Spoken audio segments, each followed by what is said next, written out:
some person still had to tell it what to do, what they want it to be like, what they want it to feel like. They have to make a decision if it's good or not. And I never viewed it as a bad thing if someone was able to do it faster and quicker. I always view it as a cool thing. So how awesome would it be if people could just, talk about or write about their feelings or what they want to hear from the song or whatever, and then it would just happen like that. That's what we're trying to do anyways. Like, we just limit it with what we have available right now, but that's what we're trying to do. We try to put our emotions into a song and make it come out of the speakers, and we use whatever advantage we can get to do that.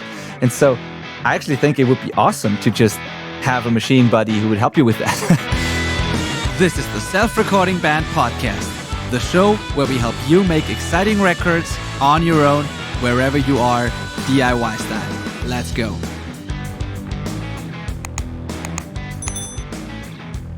Hello and welcome to the Self-Recording Band Podcast. I am your host, Benedict Hein. If you are new to the show, welcome. So glad to have you. If you're already a listener, welcome back. We appreciate you listening again. Today, we're going to start talking about a thing that people have been talking about for, a year and a half or so now, constantly, basically. And so it's a no-brainer kind of episode. It's about AI in music. And we I don't even know if we ever talked about it. Maybe we had an episode, but if we had, it was just scratching the surface. So we kind of avoided that topic for a while. But now it's time to do that episode because everyone's talking about it. They won't stop. And it also got to a point where it has become really impressive and powerful.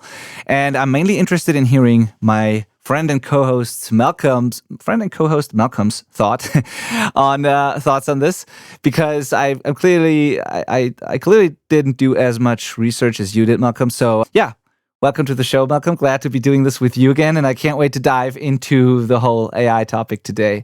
It's been a long time overdue, actually. So I think I'm more excited about AI than like most people on this planet, honestly. I'm pretty in deep right now. I'm using AI a lot every single day for weeks and weeks now. And I use it for everything, and where I think a lot of people can't figure out how to use it at all. And that's not a bad thing. It's like, that's exactly where I was when I first went to it as well. I was like, okay, cool, it's a chatbot, it answers the stuff I type into it, but like, how is it useful? And it's taken me quite a while and experimentation to figure out what it can be useful for, but also how to make it how to get it to do what you want. There's a learning curve to using it as a tool, but slowly, as I've experimented with it, my brain started getting better at recognizing ways that it can help me solve problems, essentially, or help me be more efficient, and then also visualize things that it could be useful in the future as well, which is like the whole thing about this topic of the future of AI in music and what it could potentially be doing for us not too long from now. And I am so excited by those possibilities. I think it's going to transform the entire recording industry massively. I think it's going to remove the barriers that are stopping a lot of people from being able to record themselves. Yeah, I'm really excited about it. And personally, Benny and I are going to get into this, but I'm not threatened by it at all musically. I know people are going to make some really bad AI-generated music, but I'm not worried about it, and we'll get into that too. There's a whole thing to this. 100%. Yeah, I got to say that I use AI all the time as well. I just haven't used it as much in music or mixing. Right.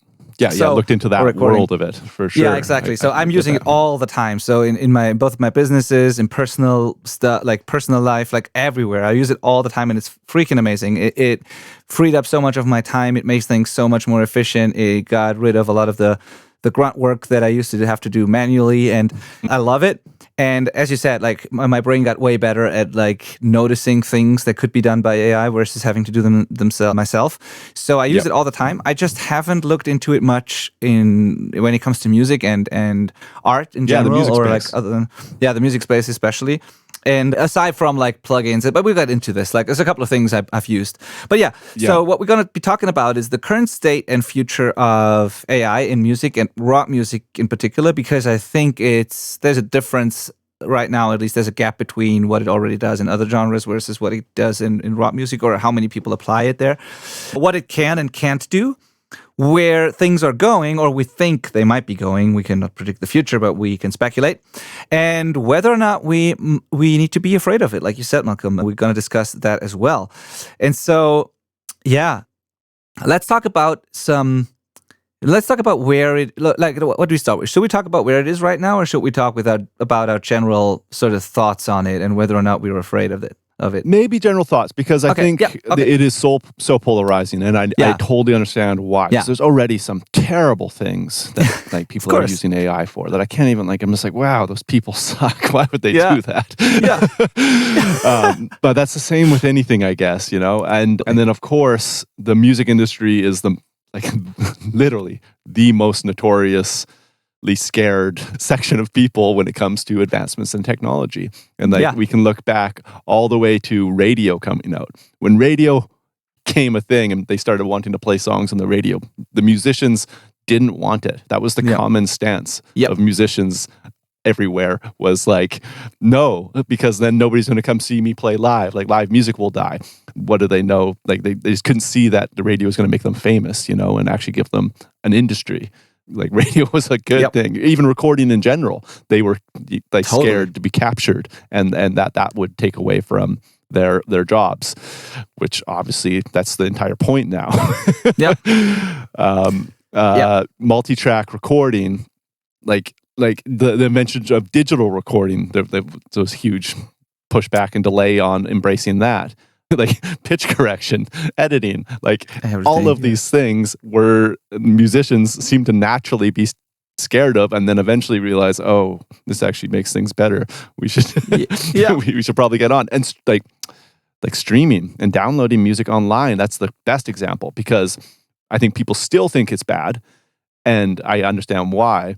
But it's only bad because we were too slow to adopt it and figure out that we should own it. And Apple did it for us and stole it. It was like, LimeWire did it, and we're all like, oh, let's stop LimeWire. Well, meanwhile, Sony or some record label should have just made iTunes for themselves and not set the price to 99 cents a song and made a fortune. It would have. We could have been so much better off if musicians had been in charge of this tech instead of just being scared of it and then letting some tech giant do it, And now we're making 100%. Less than a penny, a lot less than a penny for a stream, So, and also what we have to say, what we have to say here, to be fair though, is that all of these technology these new advanced technologies, they came out, all of them were abused at some point too, or it took a while for people to figure out how to use it properly, which added to the fear, and which sort of was proof, quote unquote, for those people that it's a bad thing. So when multi-track recording came out, even just stereo, people didn't really know what to do with it. They put all the drums on one side and the rest on the other side and stuff like that. And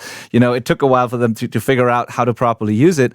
Same with any sort of surround format or early digital or vocal. People abuse the vocal tuning thing until that becomes a thing and the genre and the style, and then they did it on purpose. And but every single time it was abused, or it took a while for people to realize how to use it.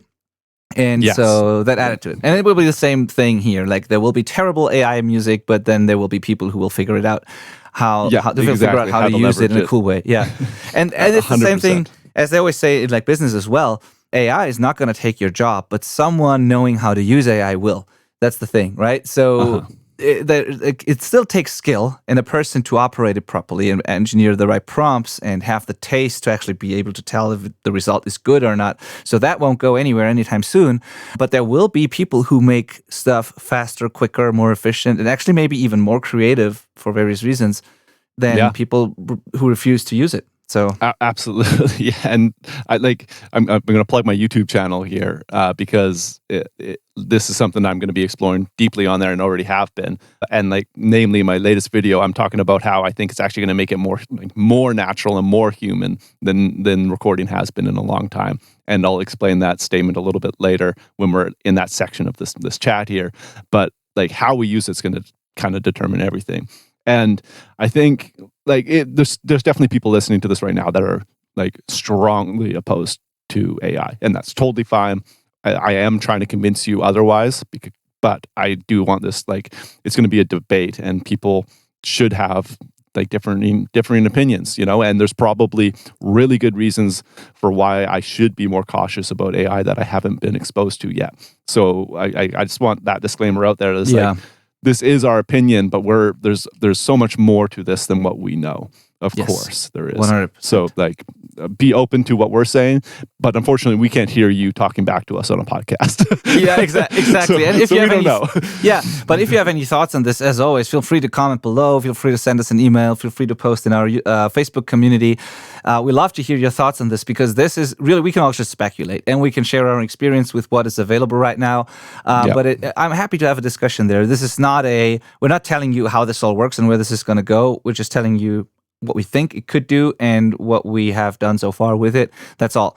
And so I think we have to separate two different kinds. I don't know if you agree here, Malcolm, but I view it as like two different kinds of AI tools that are available. One is like AI tools that have some sort of machine learning implemented and some sort of intelligent, reaction to whatever the input is, and then make a decision based on that. And then there's generative AI, which is you tell it what to do and then it creates something from nothing. These are two different things to me. So there's various good distinction. Yeah, there's various AI tools and plugins that I use frequently that I love, but they don't create anything for me. They just help me do my job quicker and better. And then there's generative AI that you can, like many of you have probably played around with ChatGPT or image generation, where you enter a text and then it creates something from nothing, which is also impressive and awesome, but it's like a different thing. So that's a really great distinction, and I think most people are scared of that generative AI in the music space, because I got a comment on my video about this, like, aren't you scared about people being able to just type a few prompts and make good music that's a hit, and I'm not. Well, that will be technically possible, like write a song in the style of Drake or something, and then it spits you out a song that sounds like that. People are already doing that. Like there's a whole millions of people that are just stealing people's beats and rapping something else all over it and keeping the hook. It's rampant already. Yeah. And this is just going to be more unique than that, because it's going to create something original at least. Yeah. And you know what? The whole question, like, aren't you afraid of that, is kind of weird. No, it's not weird. I understand where it's coming from, but I think there is a mindset problem as well there, because even if that would happen, like even if it was possible to just add a few prompts and then it would create a really awesome song, why would I be afraid of that? That would be actually really cool to me. So I'm never afraid of like great results and more music and art out there. And I don't necessarily care how the person or the AI created it, because some person still had to tell it what to do, what they want it to be like, what they want it to feel like. They have to make a decision if it's good or not. And I never viewed it as a bad thing if someone was able to do it faster and quicker. I always view it as a cool thing. So how awesome would it be if people could just, talk about or write about their feelings or what they want to hear from the song or whatever, and then it would just happen like that. That's what we're trying to do anyways. Like, we just limit it with what we have available right now, but that's what we're trying to do. We try to put our emotions into a song and make it come out of the speakers, and we use whatever advantage we can get to do that.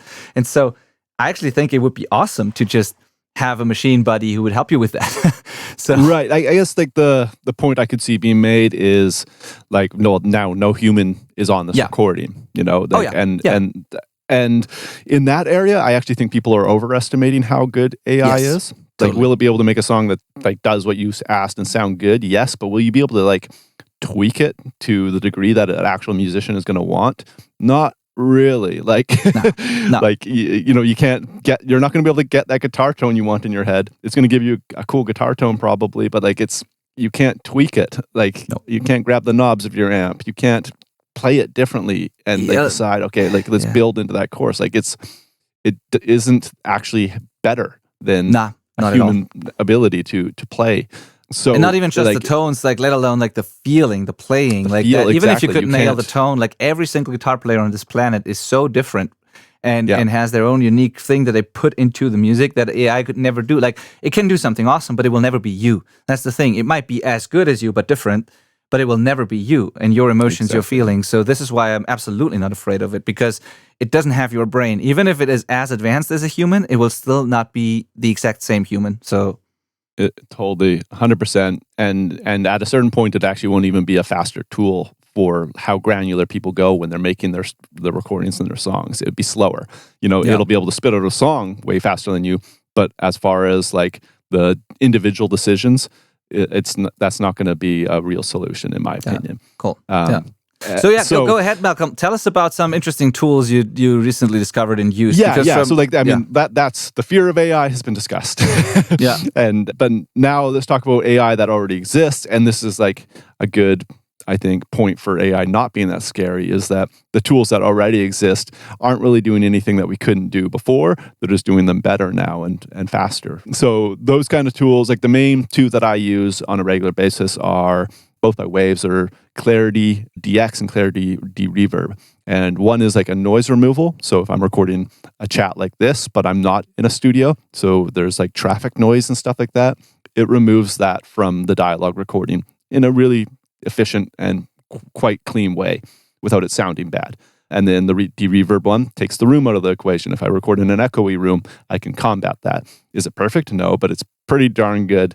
And it's better than the tech that I had before from Isotope, for example, which is also really good. And Isotope has advantages. I'm not trying to crap on them at all. Absolutely.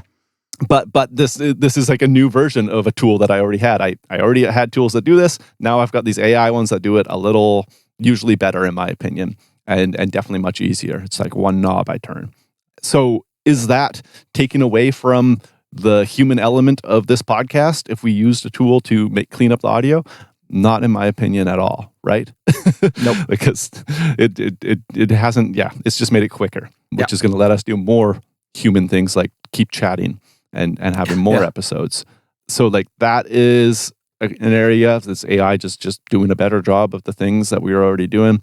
Another one is this tool that Benny and I were both exposed to in Germany called Moises AI, which will separate the stems out of a song. So you can upload a WAV file and it'll give you back a WAV file for the drums, a WAV file for the bass, guitars, vocals. It separates them all and does like a remarkably good job at it. But this is also something that existed before AI. It's just that AI seems to be making it happen a little better again. But it's still like, is there anything more human about me doing it with worse results using the old software I had versus this new tool? I don't think so. Right? It's still me clicking the button and trying to get a result. And I'm getting a better result, which is going to let me do more creative things with those results. Yes.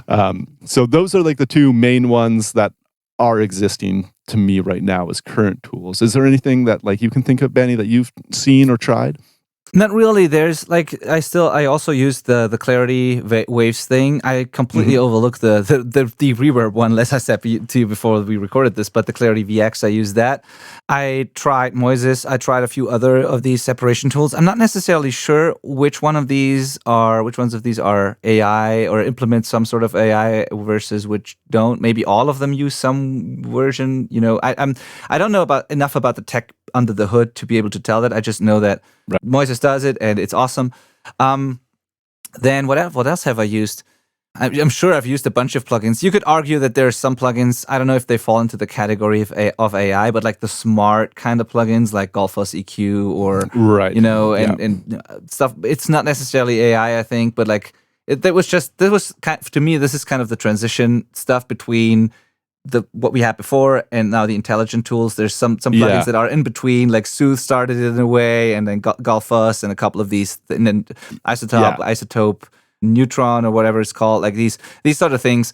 Intelligent plugins, I've used all of these, and then there are a few things I wish there were, where, for example, we talked about it in Germany as well, where I can't wait for someone to implement into a DAW something like smart suggestions, where it's not really doing something to the audio, but something like, hey, you've been doing this same thing 36 times this week now. How about automating it this way? And creates a macro for you, right? And then just helps you improve the workflow, like a little efficiency buddy that would be awesome. Like not really doing anything to the audio, but like some workflow improvements that I could totally see happening.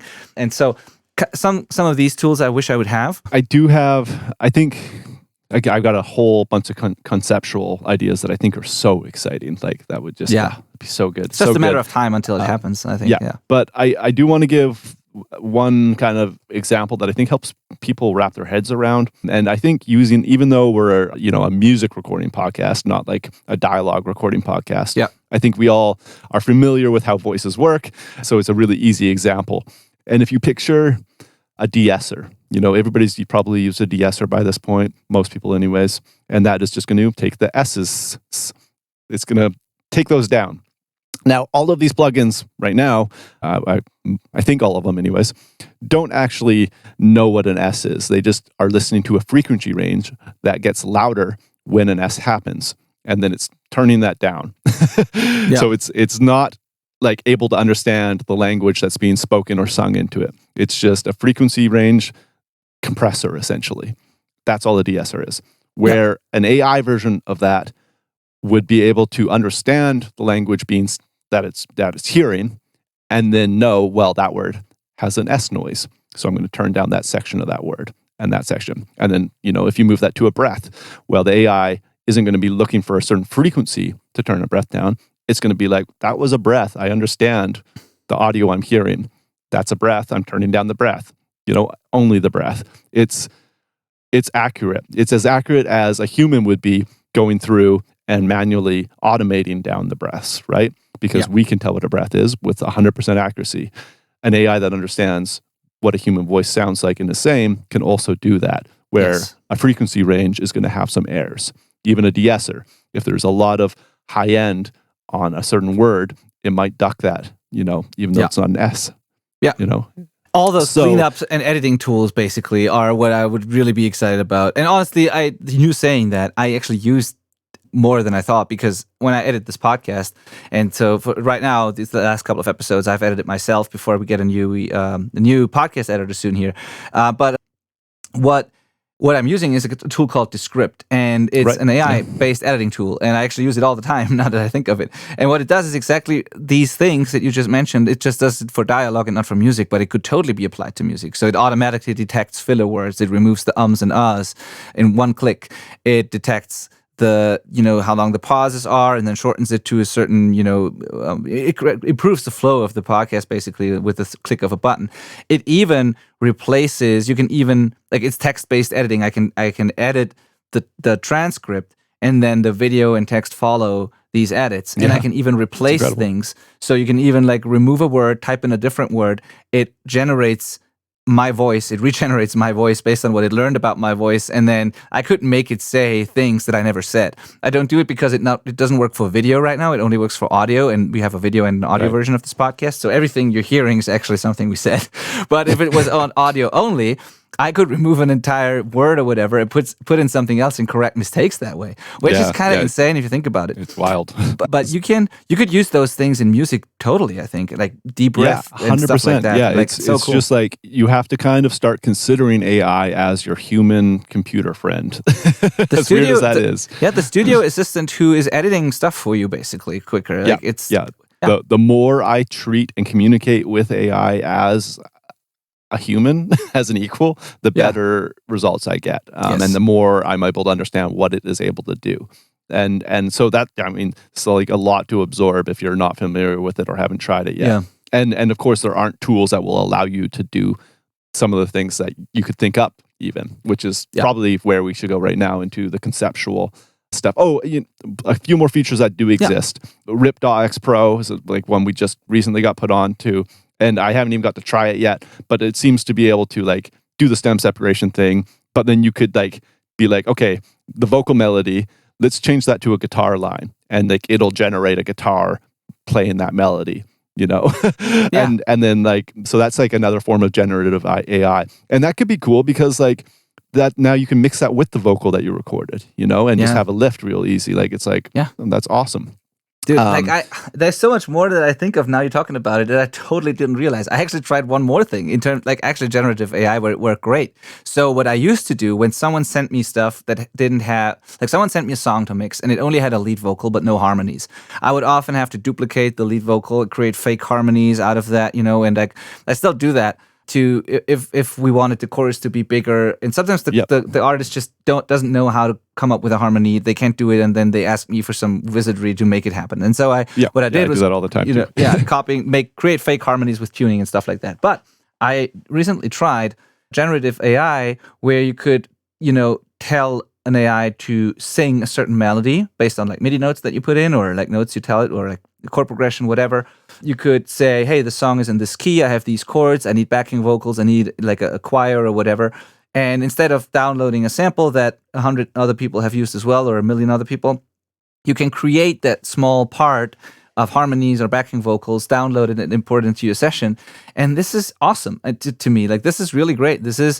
It's not an artist, not a human doing that, but it's also not the focal point. It's nothing that is important for the emotion or whatever. It just supports the thing that has the emotion and makes it even more powerful. And if that is the only way I can fix that, or I can make the vocal even better and the song even better, then I'm happy and I'm all for that. So I actually used this, and it's quite impressive. And one of our coaching students actually made a song where he created it was a hip hop song, a hip hop track, and he created an entire hook of there was rap vocals, and then there was a hook in between, like a glitchy, processed tune type of lead vocal in between, and he generated that with some AI tool.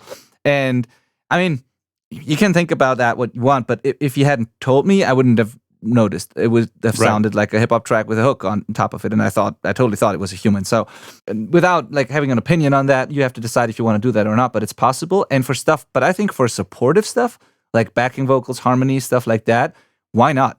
I mean, 100%.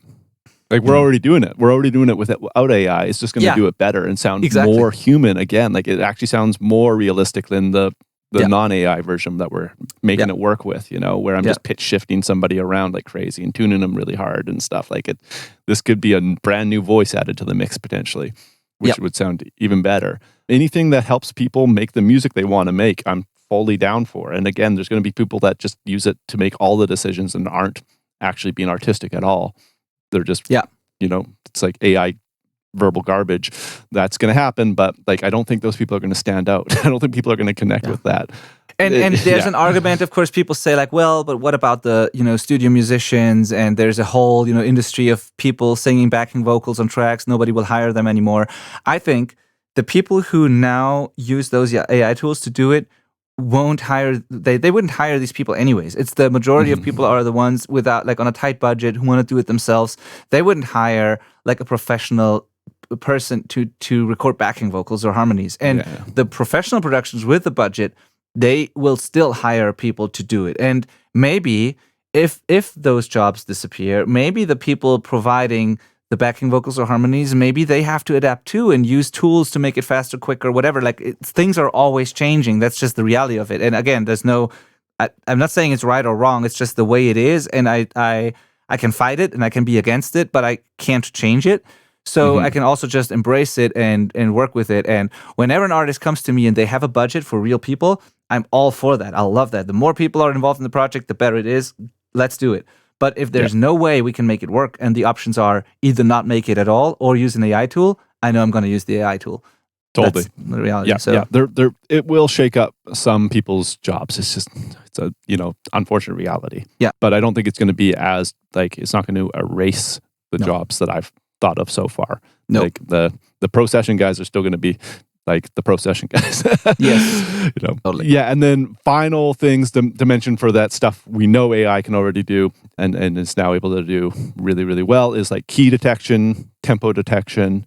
So, like, put in a song and it tells you what key it's in. Put in a song and it generates a click track for you. Cool. For that. Lyric transcription. It can auto detect the parts of a song. And like, now you've got, timestamps for, like, this is the chorus, this is the verse, it can do all that stuff. And then, I think that more or less covers what we know AI can do in music so far. One more thing. There is a thing that used to be very bad, but it's now also getting pretty good, and that is AI mastering. So, again, a really good mastering engineer is the best thing you can do in terms of mastering. But there are things like master.io that I actually have an affiliate link. So if you go to the selfrecordingband.com/master, it will take you there I think you even get a 10% discount if I'm correct there. Like, I think you get a 10% discount, and we get compensated for that because we partnered with them. And I only did that because I really believe in the tool. I tried it against a couple of other software tools out there, and Master always killed it. Like, by the way, you write it, you spell it MAASTR, master. And It's really, really good. Do I think it beats a world-class mastering engineer? No. But if you have a lot of songs that you want to finish, or if you have a lot of demos that you just want to get loud and compare to other stuff, it's a quick and very affordable way to do that. It can teach you a lot about mastering because you can use those results as a reference. Same with Isotope, Ozone, and all these other things. Like, you can use the AI to train yourself, because the goal is then to beat the AI, and you have a reference, sort of, which is a very fun thing to do.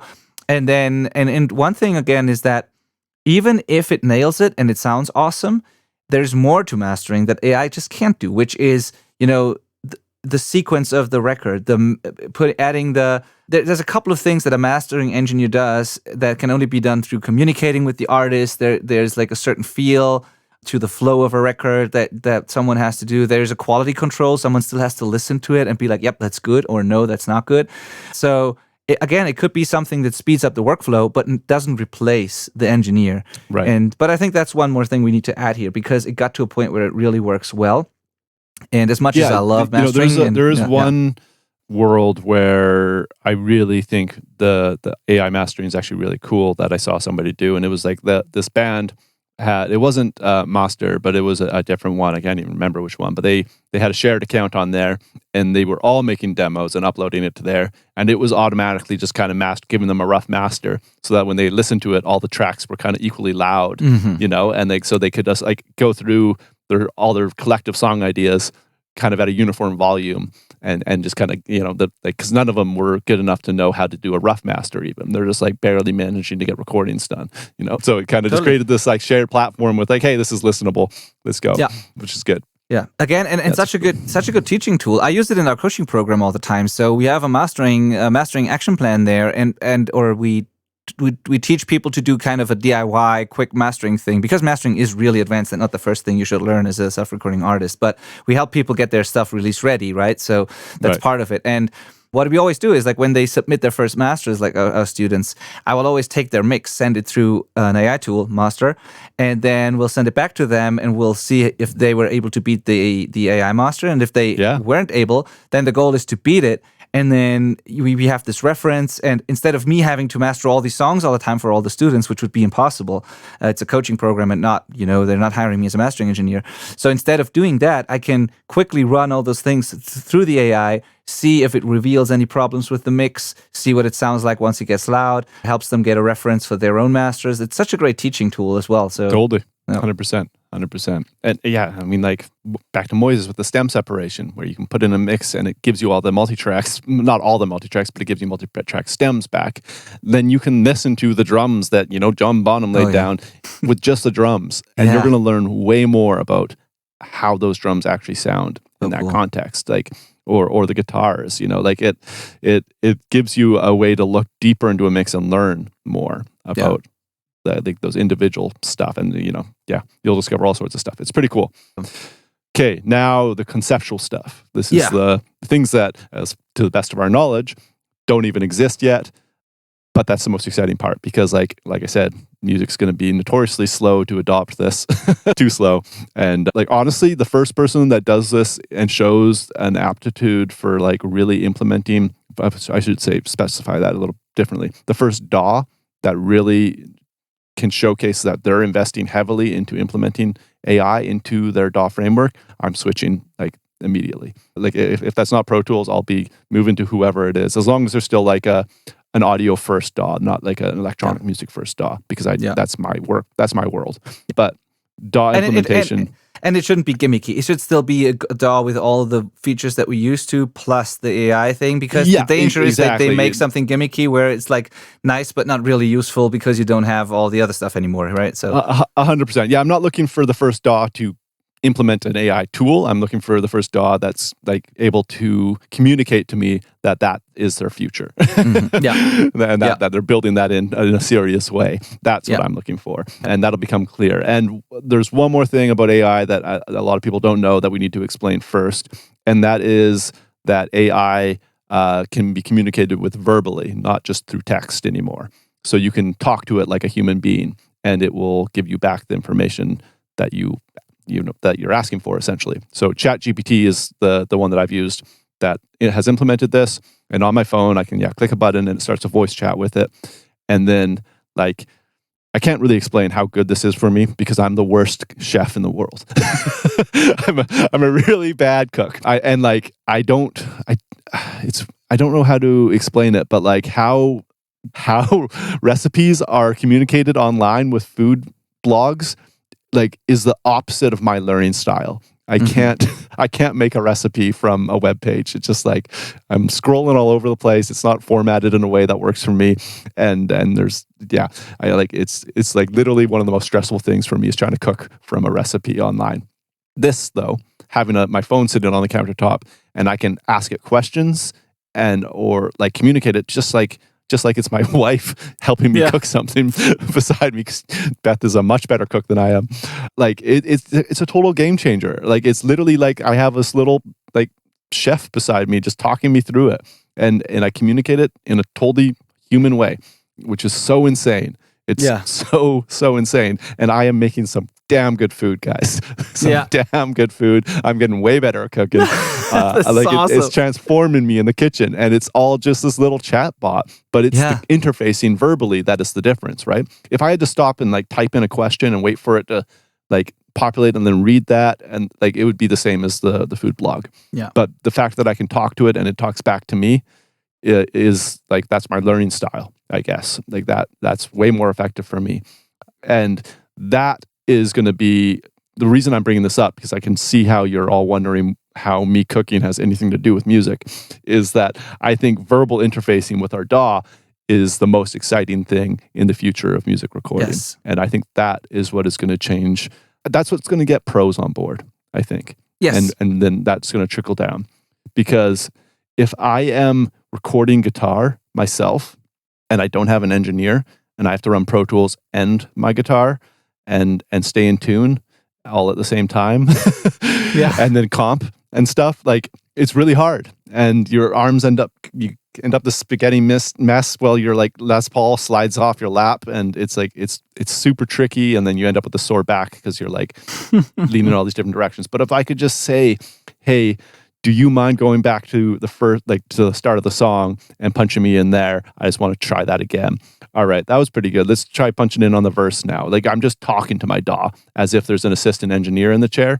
That is going to be the biggest game changer for anyone, because not only do I not need to know how to do that necessarily if I can communicate it with it that way, and a lot of people don't. They don't know how to punch in. You know, there's learning how to punch in, how to arrange pre-roll, how to keep the part that you wanted, but then only punch in the part that you didn't want, how to find the old takes. Like there's all of these skills that are basic, but really hard until you know them. Yeah, right? 100%. That entire barrier gets removed if your DAW is as intelligent as you need it to be to communicate it with verbally.